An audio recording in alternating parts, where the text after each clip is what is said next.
Mari tunduk kepala kita berdoa. Kami datang dalam ucapan syukur siang hari ini.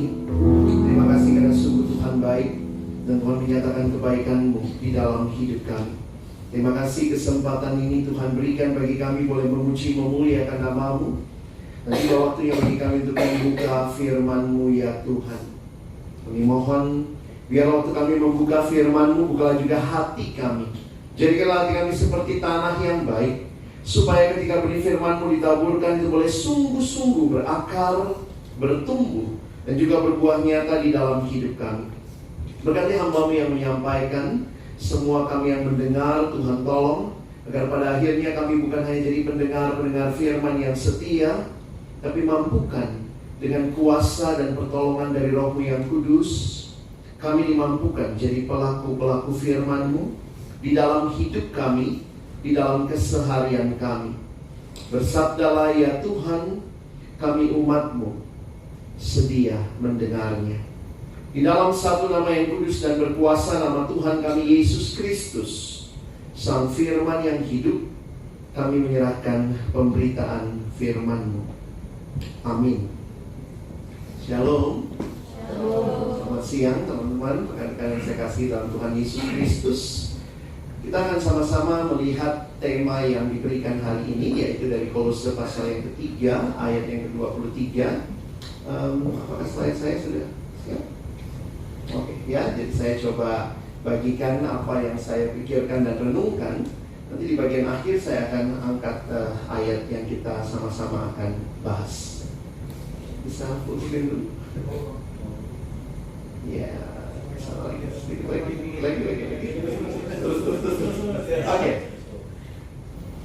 Ya, hari ini kita bicara bekerja untuk Tuhan. Nah, maka pertanyaan penting bagi saudara dan saya diawali, bagaimana saudara merasakan tentang pekerjaan saudara di dalam Tuhan, gitu ya? Apakah bisa atau view-nya aja full screen?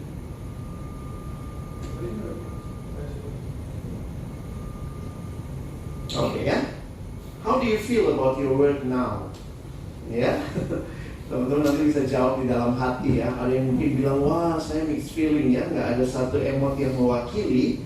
Mungkin bisa 2 atau 3 emot yang saudara pilih. Tetapi pekerjaan juga terkait dengan perasaan kita ya. Apa yang kita rasakan, apa yang kita alami, apa yang kita pikirkan. Nah, menarik untuk kita pikirkan sama-sama. Saya coba ajak saudara ini nanti jawab di rumah saja ya, di dalam hati. Ternyata setiap kita, sadar atau tidak, sedang menghidupi sebuah cerita. Semua kita sedang menghidupi sebuah cerita, sadar atau tidak. Sederhana sekali kalau ditanya apa arti hidup, maka saudara dan saya akan menjawabnya sesuai dengan cerita yang kita mungkin sudah miliki. Oh, yang namanya hidup itu seperti itu. Yang namanya sukses itu seperti apa? Kita punya gambaran. Maka itu adalah cerita yang membentuk kita. Mungkin itu cerita dari orang tua kita yang mengatakan kalau sukses itu harus punya ini, punya itu. Mungkin juga itu cerita dari komunitas di sekitar kita. Mungkin itu cerita dari masyarakat di mana kita hidup, budaya dan segalanya. Sehingga banyak orang punya definisi yang berbeda-beda waktu bicara sukses ya. Ada yang melihat, wah kalau pendidikannya tambah itu sukses. Ada yang bilang, wah dia S2, S3 tapi karirnya gitu-gitu aja. Maka yang melihat dari sisi karir. Ada yang bilang, udah kuliah jauh-jauh, sekolah jauh-jauh, tinggi-tinggi, ternyata banyakan gue duitnya gitu ya, yang tamatan SMA misalnya gitu ya, saudara. Sehingga akhirnya ada yang mengukur sukses dari berapa banyak uang yang diperoleh. Atau saya pernah ketemu seorang sahabat, sederhana mimpinya ya. Apa mimpimu? Seorang perempuan ya menikah, punya keluarga, and live happily ever after, begitu. Saudara, jadi apa yang kita maksud dengan sukses? Sadar atau tidak, sekali lagi kita sedang menghidupi sebuah cerita yang maunya semua pasti bicara bright future ahead. Nah, sehingga saya kutip pertanyaan ini ya, what on earth am I here for? Atau pertanyaan yang saya kaitkan dengan tema hari ini, what story are you living? Cerita apa yang saudara sedang jalani, sadar atau tidak? Mengapa pembahasan ini jadi penting? Saya kutip seorang teolog namanya Timothy Keller. Almarhum, dia berkata, orang tidak bisa membuat apapun menjadi sesuatu yang masuk akal tanpa menempatkannya di dalam semacam alur cerita. Jadi kalau kita mau make sense sesuatu yang kita pilih, yang kita ambil, yang kita buat, maka sebenarnya kita akan menaruhnya di dalam sebuah cerita. Contohnya begini, kalau cerita saudara adalah cerita tentang uang, maka setiap pilihan yang saudara buat terkait dengan cerita itu. Oh iya, supaya saya dapat uang lebih banyak, saya mau studi lanjut, oh saya pilih itu supaya nanti uang saya tambah banyak. Sehingga itu story yang kita miliki. Tidak ada yang salah sebenarnya dengan story-story kita, tetapi yang jadi pertanyaan adalah apakah story kita in line dengan story-nya Tuhan. Kalau kita punya ini ya, nanti sebentar saya klik aja, oke ya. Kalau kita punya cerita buat diri kita, maka ingat, pencipta kita juga pasti punya cerita yang lebih besar buat diri kita. Makanya ini yang kita coba lihat sama-sama, God's big story. Dan kenapa ini jadi penting, saudara ya? Saya coba ajak kita untuk melihat bahwa sebenarnya cerita besarnya Tuhan itu di mana? Sederhana sekali, ada di dalam Alkitab kita. Kekristenan tidak sedang menghidupi cerita kita sendiri. Kita sedang menghidupi ceritanya Tuhan bagi kita. Secara sederhana kalau dikatakan dari mana cerita itu, saudara lihatlah Alkitab kita, mulai dari Kejadian sampai Wahyu. Maka saudara bisa melihat, saya ambil satu buku yang ditulis oleh seorang teolog namanya Christopher Wright. Nah, Bapak Christopher Wright mengatakan begini, di Alkitab memang ada banyak cerita. Ada cerita Adam, ada ceritanya Hawa, ada ceritanya Paulus, Petrus, begitu ya. Tapi sadar atau tidak, saudara ya, yang namanya cerita yang sedang kita baca dalam seluruh Alkitab, mulai dari awal sampai akhir, itu adalah ceritanya Tuhan yang sebenarnya adalah a single story. Ya, wah ini pekerjaan ya. Jadi a single story. Maka Bapak Christopher Wright ini mengatakan begini, kalau saudara mau lihat, the Bible is not only a collection of stories, but the Bible is a single story. Bagaimana kita menjelaskannya? Maka dia memberikan gambar dengan 6 tanda ini. It's very easy if you want to explain about the Bible to others. Kalau ada yang nanya, Alkitab lu Kristen apaan sih isinya? Saudara bisa dengan 2 menit menjelaskan what is the whole Bible all about. Gimana caranya? Kata Bapak Christopher Wright, kamu cukup ambil tisu di meja makan begitu ya, dan gambarkan 6 simbol ini. Karena menurut dia bahwa the Bible itu adalah drama 6 babak. Sehingga perhatikan, yang pertama panah ke bawah itu adalah creation. Allah mencipta. Lalu kemudian terjadi manusia jatuh ke dalam dosa. Kejadian pasal yang ketiga. Maka kita melihat bagaimana Allah yang punya rencana yang indah. Maka di dalam perjanjian lama kita melihat Allah memberikan janji yang diberikan dengan dia memilih Abraham akhirnya menjadi kaum Israel, dan kemudian Allah memberikan juru selamat melalui orang Israel, yaitu Yesus Kristus. Itulah redemption ceritanya.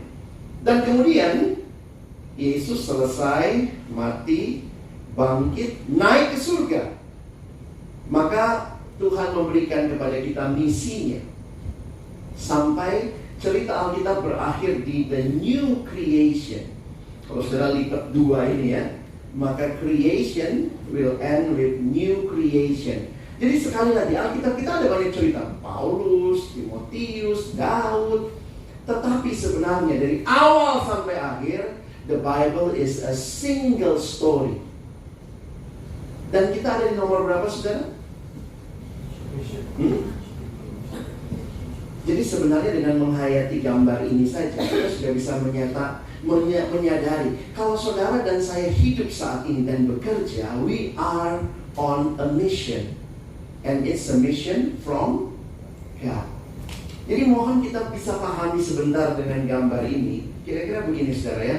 Biasanya orang berpikir ini cerita saya. It's my story. It's my story, saya kerja, saya punya rencana, saya susun ini dan itu. Lalu kemudian berkata apa? Tuhan, masuklah dalam rencana saya. Tuhan, masuklah dalam rencana saya. Tetapi pemahaman ini membuat kita menyadari justru sebaliknya. Yang punya cerita itu bukan kita. Tuhan yang punya cerita untuk dunia ini. Lalu kemudian dia melibatkan saudara dan saya di dalam ceritanya. So, itulah yang membuat kita orang Kristen mengatakan pekerjaan kita panggilan. Unik juga ya. Ini bukan sekadar to earn a living, bukan sekadar mendapatkan nafkah, tetapi ini adalah sebuah panggilan dari Allah yang punya cerita, yang di dalamnya melibatkan saudara dan saya di dalam ceritanya. Sehingga we need to find our place in God's story. Dan kemudian di sinilah kita bisa melihat we are on a mission from God. Dan kita dipanggil untuk participate in God's mission. Coba saudara hayati sebentar, karena ini bagi saya akan memberikan pemahaman yang sangat berbeda. Kalau saudara melihat ini your own story and you ask God to come into your story, atau ini adalah God's story and God invited us. Ya, dia telah mengundang kita masuk ke dalam ceritanya. Sehingga kita harus selalu konsul sama Tuhan gitu ya. Tuhan, apa yang Kau kehendaki aku lakukan? Pindah kerja itu bukan sekadar cari gaji yang lebih besar, tetapi Tuhan mau apa dengan saya di dalam kehidupan ini bekerja. Nah, sehingga ini jadi satu pemahaman yang penting ya. Seorang teolog bernama John Stott memberikan pemahaman tentang bekerja. Menarik sekali, Alkitab bicara kerja sejak awal kitab Kejadian. Kalau saudara lihat, Allah kita adalah Allah yang bekerja. Lalu kemudian Allah menciptakan manusia dan manusia dikasih kerjaan. Jadi kalau saudara bisa menghayati, yang namanya kerja itu bukan karena jatuh dalam dosa saudara. Sebelum jatuh dalam dosa di Kejadian 2, manusia sudah dikasih mandat untuk bekerja. Penuhilah bumi dan taklukkanlah itu, Kejadian 1. Di Kejadian 2 Allah menempatkan manusia itu di tengah taman untuk memelihara dan mengusahakan taman itu. Ya, coba kita hayati sebentar ya. Yang namanya kerja itu bukan karena dosa. Kerja itu rancangan Allah sejak awal. Ketika manusia jatuh ke dalam dosa, maka perhatikan kalimat Tuhan. Kerjamu akan kubuat sangat banyak, sangat menderita. Kira-kira begitu ya. Jadi pekerjaan sendiri itu ada dalam rancangannya Allah. Jadi dulu ada mahasiswa yang bilang sama saya, iya kak, kalau tidak jatuh dalam dosa kan jadinya kan kita tidak bekerja. Ini kita kerja gara-gara jatuh dalam dosa. Saya bilang, nggak salah, lu pemalas gitu ya.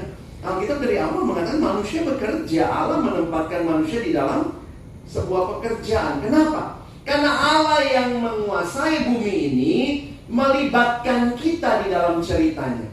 Sehingga pendeta John Stott memberikan definisi kerja yang menarik. Work is the expenditure of energy, both manual or mental or both. Jadi bekerja itu baik pakai fisik, pakai mental, atau gabungan keduanya. Kalau saudara kayaknya mungkin banyakkan mental ya, maksudnya dalam arti intelektual yang dipakai ya. Kalau saudara lihat mungkin orang yang bekerja yang menggunakan tenaganya, atau bisa keduanya or both, in the service of others. Perhatikan, kita bekerja in the service of others, which bring fulfillment to the worker and benefit to the community and glory to God. Jadi ada 3 dimensi kerja bagi saya yang menarik.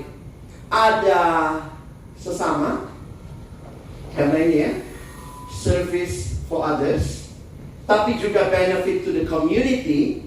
Yang kedua, kepada diri sendiri. Kita dapat fulfillment. Ya, termasuk kalau saudara mungkin mendapatkan gaji, yaitu bagian dari dapat fulfillment. Tapi work is not only to gain fulfillment in material, ya. Kadang-kadang orang bicara kepuasan kerja.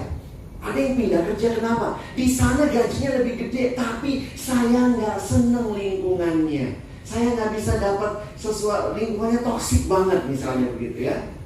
Sehingga ini yang kedua, satu for others, yang kedua for self, yang ketiga tentunya untuk Tuhan. Jadi kalau saudara lihat definisi-definisi ini, sederhananya bukan uang segala-galanya. Coba saudara lihat ya. Tidak ada, karena kalau kita bicara Adam sama Hawa sudah kerja? Sudah. Ada uangnya? Kejadian 3, belum ada uang di situ. Sebagai alat tukar dan alat yang pembayarannya. Makanya bagi saya menarik kalau saya kira-kira terjemahan bebasnya begini ya. Bekerja adalah penggunaan tenaga, baik tenaga fisik maupun mental, atau keduanya, itu lupa diterjemahinnya, untuk melayani orang lain, yang membawa kebahagiaan bagi pekerja, membawa manfaat bagi masyarakat, dan kemuliaan bagi Allah. Jadi kalau kita bicara pekerjaan, silakan saudara bisa menggunakan definisi ini untuk memikirkan. Misalnya kalau mau pindah kerja, bagian mana nih yang menjadi pergumulan kita? Apakah di pekerjaan ini the best saya bisa memuliakan Allah? Ataukah melalui pekerjaan ini saya dapat yang namanya kebahagiaan gitu ya, manfaat buat diri saya, sehingga tidak ada yang namanya sekadar kerja itu untuk sekadar satu bagian. Kalau kita mau memikirkan dengan dalam, kita harus melihat ketiga aspek ini secara utuh. Nah, karena itu tema kita hari ini, kalau saudara lihat ya, tadi kita udah baca, apapun juga yang kamu perbuat, perbuatlah dengan segenap hatimu. Jadi dari definisi kerja yang tadi, saudara kalau membaca ayat ini, kita jadi matching gitu ya. Karena pekerjaan kita terkait dengan Tuhan juga. Maka Paulus dalam kitab Kolose mengatakan, apapun juga yang kamu perbuat, perbuatlah dengan segenap hatimu seperti untuk Tuhan dan bukan untuk manusia. Pagi siang ini karena saya diminta untuk mengekspos ayat ini, saudara, saya kasih konteksnya sebentar ya. Ternyata di dalam kenyataan ayat ini ada, kita perlu lihat ceritanya dulu. Nah, saudara, manusia adalah manusia yang diciptakan Allah di dalam relasi. Itu sudah natur kita. Sejak awal manusia diciptakan di dalam relasi. Nah, yang menarik, relasi paling kecil itu adalah family. Kenapa ini jadi penting? Kalau saudara perhatikan, ketika family itu jatuh dalam dosa, apakah ini terjadi karena ada definisi bilang begini, the nearest thing to heaven on earth is the happy Christian home. Tapi ya realitanya kan manusia jatuh dalam dosa. Happy Christian home, tahu-tahu dosa merusak relasi, jadinya seperti ini family-nya, ya. Nah, kenapa ini jadi penting? Karena Kristus yang mati di kayu salib mendamaikan manusia dengan Allah, tapi juga mendamaikan manusia dengan sesama. Perhatikan, salib punya dua dimensi bagi saya yang menarik. Satu dimensi vertikal, hubungan dengan Allah diperbaharui. Tetapi satu lagi punya dimensi horizontal, hubungan dengan sesama. Maka waktu Yesus mati di kayu salib, saudara bisa melihat keselamatan dalam Kristus bukan hanya punya dimensi personal, tapi juga dimensi sosial. Jadi Allah ciptakan manusia makhluk sosial, jatuh dalam dosa, Allah pulihkan bukan hanya personal, tetapi juga social life. Karena itu relasi-relasi yang dibaharui di dalam Kristus. Kenapa saya angkat bagian ini? Pada abad pertama, sebuah family itu terdiri biasanya ayah, ibu, anak, lalu hamba. Jadi di masa Paulus hidup, makanya kalau kita perhatikan Kolose pasal 3, ayat kita tadi Kolose 3 ayat 23. Ternyata ayat ini ada di dalam bagian ketika Paulus menggambarkan relasi-relasi yang dipulihkan waktu ada di dalam Kristus. Di masa Paulus itu, Dalam satu catatan sejarah, di Romawi itu terkenal banyak budak. Menariknya, kalau saudara jalan di jalan pada masa itu, dari 3 orang yang saudara temui, kemungkinan besar satunya budak. Saking banyaknya budak di masa itu. Menarik, ketika terjadi pembaharuan karena Yesus, maka relasi-relasi itu dibaharui. Siapa dengan siapa? Nah ini ya. Ini suami sama istri. Hai istri-istri, tanduklah suamimu, gitu. Tunduk ya. Kata kuncinya buat istri, tunduk. Kata kunci buat suami, mengasihi, ya. Jadi sebenarnya istri itu tunduk asal suaminya mengasihi. Jadi kadang-kadang laki-laki, maaf ya, kami suka pakai ayat ini, kamu gak tunduk sama suami. Yang istri bilang, kamu gak mengasihi saya, gitu ya. Karena ini tunduk kalau dikasihi, kan logikanya begitu. Hai suami-suami, kasihilah istrimu. Lalu bukan hanya itu, perhatikan relasi orang tua dan anak. Maka muncul kata kunci untuk anak, taatilah orang tuamu. Tapi juga ada kata kunci untuk orang tua, jangan sakiti hati anakmu. Oke? Ternyata bukan hanya itu. Ini bagian kita. Jadi sebenarnya ayat ini untuk hamba. Memang agak kurang tepat kalau dikasih untuk profesional seperti saudara ya. Karena konteks ayat ini pertama kali adalah hamba yang pada waktu itu adalah dianggap seperti komoditi. Waktu itu hamba itu diperjualbelikan. Bahkan seorang tuan itu boleh membunuh hambanya karena itu komoditas. Maka perhatikan, Paulus memang tidak langsung menghapuskan perhambaan. Tidak boleh ada perhambaan. No. Kalau saudara perhatikan, yang Paulus lakukan adalah dia memberikan relasi yang baru antara tuan dengan hamba dan hamba dengan tuan. Perhatikan ya. Hamba-hamba, taatilah tuanmu yang di dunia ini dalam segala hal. Jangan hanya di hadapan mereka saja untuk menyenangkan mereka, melainkan dengan tulus hati karena takut akan Tuhan. Kadang-kadang kita cuma senang ayat 23-nya ya, padahal ayat 22-nya juga penting. Coba lihat ayat 23-nya. Apapun juga yang kamu perbuat, perbuatlah dengan segenap hatimu seperti untuk Tuhan dan bukan untuk manusia. Agak panjang ini untuk budak ya. Makanya lihat lagi ayat 24, kamu tahu bahwa dari Tuhanlah kamu akan menerima bagian yang ditentukan bagimu sebagai upah. Kristus adalah Tuhan dan kamu adalah hambanya. Perhatikan lagi, barang siapa berbuat kesalahan, ia akan menanggung kesalahannya itu. Karena Tuhan tidak memandang orang. Baru untuk Tuhan itu cuma satu ayat. Hai tuan-tuan, berlakulah adil dan jujur terhadap hambamu. Ingatlah kamu juga mempunyai Tuhan di surga. So, Paulus tidak menghilangkan perbudakan langsung di abad pertama. Tapi dia memberikan relasi yang baru antara tuan dengan hamba. Tentu tuan yang percaya dengan Tuhan ya. Sudah Kristen, sudah kenal Tuhan. Maka tuan harus mengerti ada tuannya di surga. Dan hamba harus mengerti dia tidak sekadar melayani tuannya yang di dunia. Jadi ini jadi satu pembaharuan cara pikir saudara ya.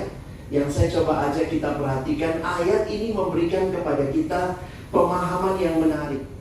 Pertama, tuan dan hamba itu relasional, bukan komoditi. Maka kiranya pekerjaan saudara hayati. Dan kalau saudara mungkin juga adalah atasan, ingat ya, itu orang, bukan barang ya. Perlakukan mereka seperti orang. Relasi itu jadi penting.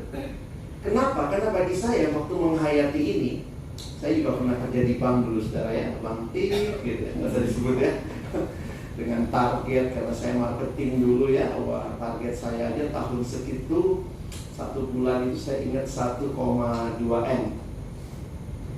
1,2 M harus cari segala macam, deposito, asuransi, segala macam. 1,2 M itu jadi akhirnya tanpa sadar itu kita kayak melihat orang tuh kayak barang gitu ya. Termasuk juga mungkin yang senior, karena saya di cabang besar waktu itu. Dan karena cabangnya besar itu sebenarnya dapat 1,2 itu nggak susah. Kalau itu tahun 98 saudara ya, 98 kerja dapat 1,2. Dan waktu itu kami ada 20 marketing 20 marketing dengan target yang kami yang baru 1,2, yang senior itu 2,5 begitu ya. Jadi memang akhirnya kalau udah akhir bulan gitu ya, lu achieve nggak? Aduh nggak achieve nih, gimana nih ya? Jadi senior tuh kadang-kadang bagi-bagi, nih punya gue nih, lu ambil dah gitu ya. Kenapa? Karena itu saling tolong-menolong supaya nggak dikeluarin gitu ya, nggak dapat teguran dan seterusnya. Jadi waktu itu saya juga mikir gitu ya, karena begitu cepatnya melihat segala sesuatu dalam pencapaian dan seterusnya, bisa jadi saudara, kita pun tidak relasional di dalam bekerja. Sementara bekerja untuk Tuhan, kalau saudara mengerti ayat ini bukan sekadar komoditi, barang, bukan sesuatu yang sekedar diperas lalu kita dapat untungnya, tetapi ini adalah manusia, maka hormatilah, saling menghormati, saling menghargai. Kalau lihat ayat ini dalam terjemahan yang lainnya, whatever you do, work at it with all your heart as working for the Lord, not for human master. Since you know that you will receive an inheritance from the Lord as a reward. Jadi ada bicara upah, tetapi Paulus menarik mereka untuk melihat kepada upah yang dari Tuhan. Terjemahan lain sebenarnya menarik ya. Coba lihat saudara. Ini waktu saya baca ya, ini terjemahan bahasa Indonesia masa kini. Apa pekerjaan apa saja yang diberikan kepadamu? Ini kayaknya stres banget gua waktu baca ini ya. Tuhan sedih banget pada ayat kayak gini ya. Berarti mesti taat ya. Pekerjaan apa saja yang diberikan kepadamu, tentu selama itu tidak melanggar etika dan seterusnya, hendaklah kalian mengerjakannya dengan sepenuh hati, seolah-olah Tuhanlah yang kalian layani. Jadi pertama tadi kalau bicara bekerja untuk Tuhan dari ayat ini, pekerjaan itu bicara human relation, bukan sekedar komoditas. Tapi yang kedua, saudara perhatikan, ayat ini mengajarkan kita tentang motivasi. At the very heart of our motivation haruslah untuk Tuhan. Kadang-kadang memang tuan-tuan manusiawi kita ini yang kelihatan itu menjengkelkan saudara ya. Tetapi Paulus tarik lebih jauh lagi. Waktu engkau bekerja, kalau itu panggilan, ingatlah Tuhan yang memanggil, maka bekerjalah untuk Dia. Ya, ayat yang lain ini ada yang namanya TSI, terjemahan sederhana Indonesia. Apa saja yang kamu kerjakan untuk majikanmu, lakukanlah dengan sepenuh hati, karena kamu sebenarnya sedang melayani Tuhan, bukan manusia. Sehingga saya harap hari ini dari ayat ini saudara dan saya belajar ya, bahwa bicara relasi kita perbaiki, kita perbaharui, kita orang Kristen. Kita bukan sekadar orang yang memandang orang dia bisa hasilkan berapa banyak dari yang kita jual mungkin. Tapi yang kedua, mari kita bangun perspektif yang lebih dalam lagi tentang motivasi. Ini bukan sekadar bekerja untuk manusia. Zaman itu hamba itu nggak digaji lagi saudara, karena udah dibeli sama tuannya. Makanya saya bilang kita agak beda ya, saudara profesional kan dapat gaji gitu ya. Waktu itu makanya kalau tuan itu mau bunuh hambanya boleh, itu barang buat mereka. Nah, saya kasih beberapa perspektif tentang pekerjaan dari orang-orang yang terkenal ya. Ini Martin Luther ya, tokoh reformasi gereja yang Batak kenal banget ya, opung ini ya. God himself will milk the cows through him whose vocation that is. Tuhan itu memerah sapi atau susu untuk dapatkan susu itu dari orang-orang yang memang pekerjaannya untuk itu. Kenapa ini jadi penting? Karena saudara kadang-kadang begini, kita sepenuh hati kalau pelayanan. Walaupun banyak juga sih pelayanan nggak sepenuh hati ya. Tapi akhirnya mungkin saya perlu ingatkan ini ya. Ini kalimat Martin Luther. Yuk kita baca sama-sama. 1, 2 ya.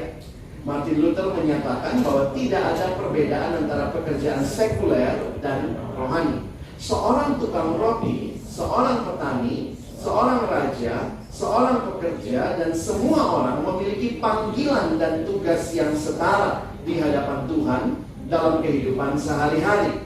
Kita semua adalah pelayan Allah yang melayani sesama dengan pekerjaan kita.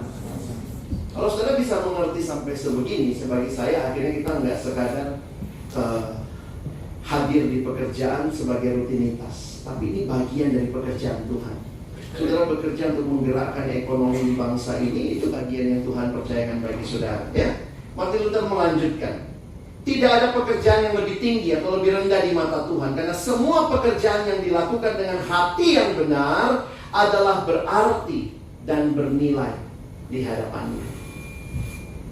Kiranya orang Kristen yang bekerja seperti kami, hamba Tuhan, hari Minggu itu kadang-kadang kan dilihatnya kudus banget gitu ya. Hari dimana kita berkhotbah menyampaikan firman, maka saudara, di mana mimbarmu? Di meja kerja saudara.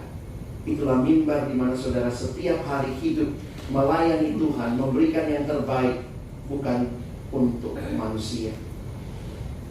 Nah, sebagai penutup, ini kalimatnya Martin Luther ya. Yuk kita baca sama-sama. 1, 2, ya.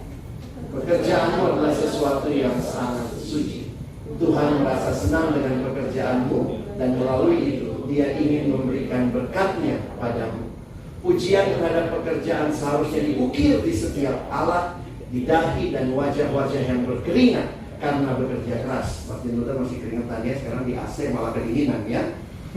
Tapi ini jadi bagian yang menarik. Saudara, lakukanlah segala sesuatu untuk kemuliaan Allah, for God's glory. Kiranya firman Tuhan hari ini menolong saudara bisa kembali mengevaluasi sikap kita terhadap pekerjaan kita, dan juga membangun kehidupan bekerja yang lebih energik lagi, bukan hanya untuk mandiri perusahaan ini saja, tapi juga bagi kemuliaan Tuhan. Mari berdoa. Tuhan, terima kasih banyak buat firman-Mu. Setiap kebenaran yang sudah ditaburkan mengingatkan kami bahwa Tuhan peduli dengan relasi-relasi, sehingga kami pun kiranya di dalam menjalankan pekerjaan kami tidak kehilangan relasi. Kami tidak kehilangan kesempatan untuk boleh menyatakan Kristus di dalam pekerjaan kami. Dan baharui lagi motivasi kami ya Tuhan. Mungkin kami merasakan bahwa ini sudah begitu rutin, tetapi kiranya hari ini kami melihat kembali panggilan Allah, cerita Allah bagi dunia ini, bagi bangsa ini. Engkau memanggil dan melibatkan kami di dalam cerita-Mu. Cerita-Mu untuk ekonomi bangsa ini, cerita-Mu untuk kemajuan bangsa ini. Di dalamnya Engkau memanggil kami dalam bagian pekerjaan kami masing-masing, bagian yang besar maupun yang terkecil sekalipun. Tidak ada dari kami yang sepele di hadapan Tuhan. Pekerjaan kami berharga dan berguna, dan karena itulah kami mau melakukannya dengan sepenuh hati. Dan bukan hanya bagi perusahaan kami, tapi terlebih lagi bagi Tuhan yang memiliki cerita besar bagi kami. Terima kasih. Tolong kami bukan cuma jadi pendengar firman, tapi boleh jadi pelaku firman.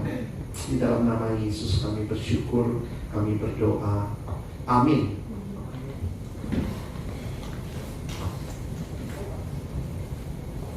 Bapak Ibu teman-teman, kita akan mulai persembahan. Persembahannya bisa di